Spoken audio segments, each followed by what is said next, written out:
Matthieu, chapitre 27. Le matin, de bonne heure, les chefs des prêtres et les anciens du peuple décident tous ensemble de faire mourir Jésus. Ils le font attacher, ils l'emmènent et le livrent à Pilate, le gouverneur romain. Judas, celui qui a livré Jésus, voit qu'on l'a condamné. Alors il regrette ce qu'il a fait et il va rendre les 30 pièces d'argent aux chefs des prêtres et aux anciens. Il leur dit: « J'ai péché, j'ai livré un innocent à la mort. » Ils lui répondent: « Cela nous est égal, c'est ton affaire. » Judas jette l'argent dans le temple et il part. Ensuite, il va se pendre. Les chefs des prêtres ramassent l'argent en disant: « Nous n'avons pas le droit de le mettre avec les offrandes du temple. En effet, c'est le prix du sang. » Ils se mettent d'accord, et avec cet argent, ils achètent le champ du potier. Là, on enterrera les étrangers. Voilà pourquoi ce champ s'appelle encore aujourd'hui le champ du sang. Ainsi se réalise ce que le prophète Jérémie a dit. Ils ont pris les 30 pièces d'argent. C'est la somme que le peuple d'Israël a décidé de payer pour lui. Ils les ont donnés pour acheter le champ du potier. C'est ce que le Seigneur m'a commandé de leur dire. On amène Jésus devant Pilate, le gouverneur.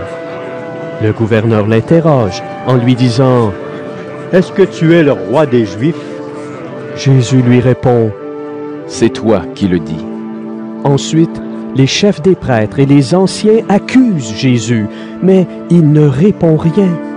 Alors Pilate lui dit: « Tu n'entends pas tout ce qu'ils disent contre toi? » Mais Jésus ne donne aucune réponse à ce qu'ils disent, et le gouverneur est très étonné. À chaque fête de la Pâque, le gouverneur a l'habitude de libérer un prisonnier, celui que la foule veut. À ce moment-là, il y a un prisonnier célèbre. Il s'appelle Jésus Barabbas. Les gens se sont rassemblés et Pilate leur demande: « Je vais vous libérer un prisonnier. Qui voulez-vous?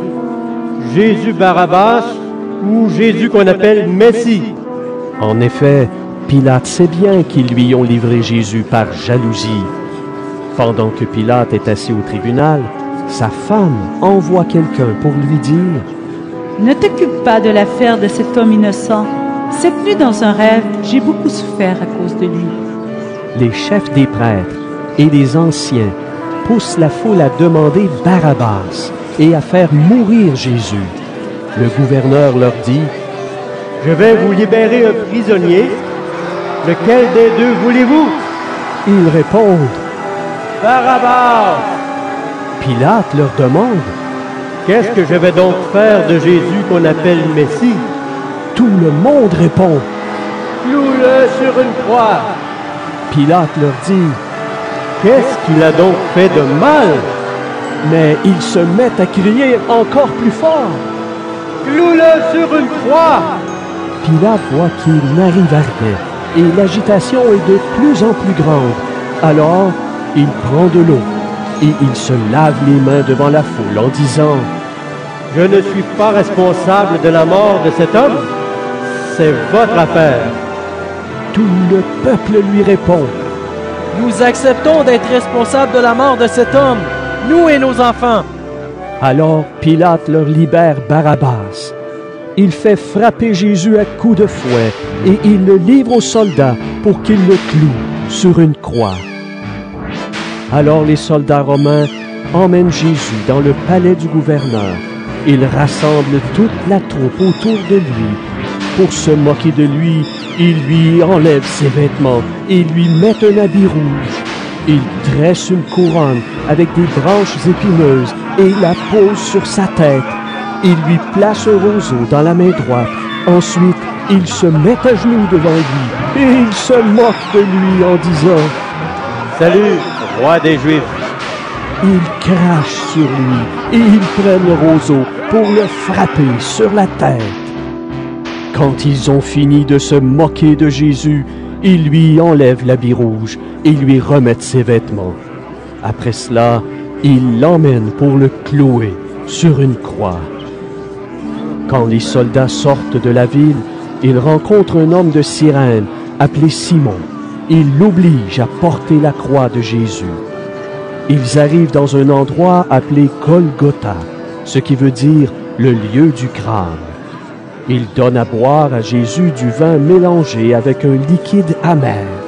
Jésus le goûte et il ne veut pas en boire.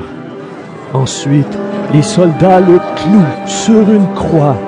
Ils tirent au sort pour savoir qui aura ses vêtements. Puis, ils les partagent entre eux et ils s'assoient là pour garder Jésus. Au-dessus de sa tête, il y a une pancarte. Elle indique pourquoi il est condamné. On a écrit « C'est Jésus, le roi des Juifs ». Les soldats clouent aussi 2 bandits sur des croix à côté de Jésus, l'un à sa droite et l'autre à sa gauche.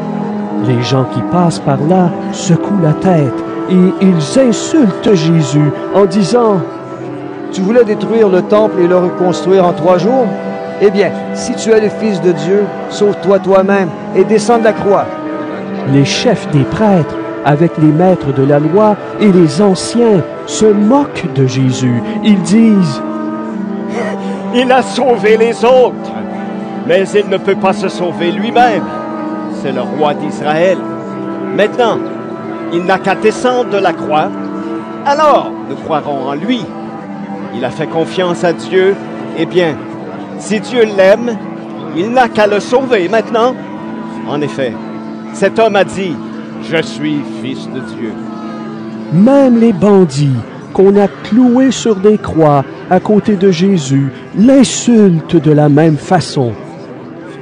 À partir de midi, il fait nuit dans tout le pays jusqu'à 3 heures de l'après-midi. Vers 3 heures, Jésus crie très fort « Élie! Élie! Lama sabachthani! » Cela veut dire « Mon Dieu, pourquoi m'as-tu abandonné ?» Parmi ceux qui sont là, certains l'entendent et disent « Il appelle Élie. » Aussitôt, l'un d'eux part en courant. Il prend une éponge et la trempe dans du vinaigre. Il met l'éponge au bout d'un roseau et la présente à Jésus pour qu'il boive. Mais les autres disent « Attends, nous allons voir si Élie vient le sauver. » De nouveau, Jésus pousse un grand cri et il meurt. À ce moment-là, le grand rideau qui est dans le temple se déchire en 2 morceaux, depuis le haut jusqu'en bas.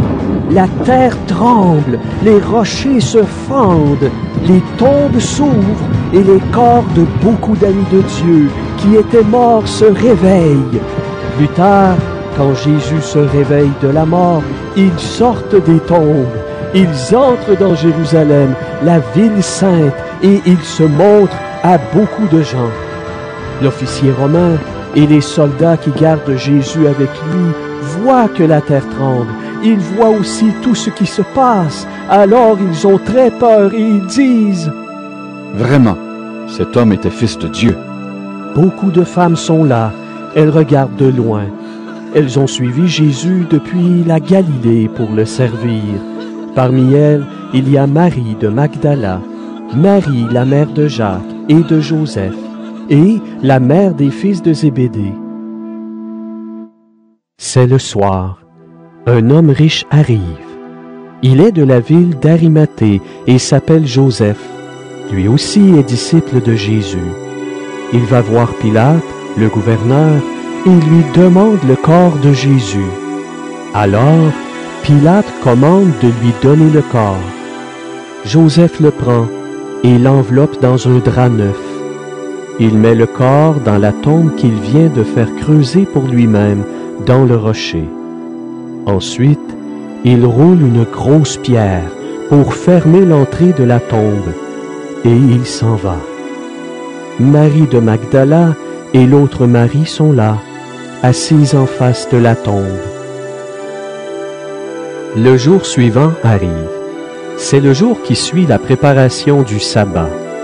Les chefs des prêtres et les pharisiens se réunissent chez Pilate et ils lui disent: « Excellence, nous nous souvenons d'une chose. Ce menteur a dit, quand il était encore vivant, « Après 3 jours, je me réveillerai de la mort. » Donc, commande que des soldats gardent la tombe jusqu'au 3e jour. Sinon, ses disciples pourront venir voler son corps. Ils diront ensuite au peuple: « Il s'est réveillé de la mort. » Ce dernier mensonge serait encore plus grave que le premier. Pilate leur dit: « Voici des soldats. Allez, faites garder la tombe comme vous voulez. » Ils vont préparer la garde de la tombe. Ils bloquent la pierre de l'entrée et ils mettent les soldats pour la surveiller.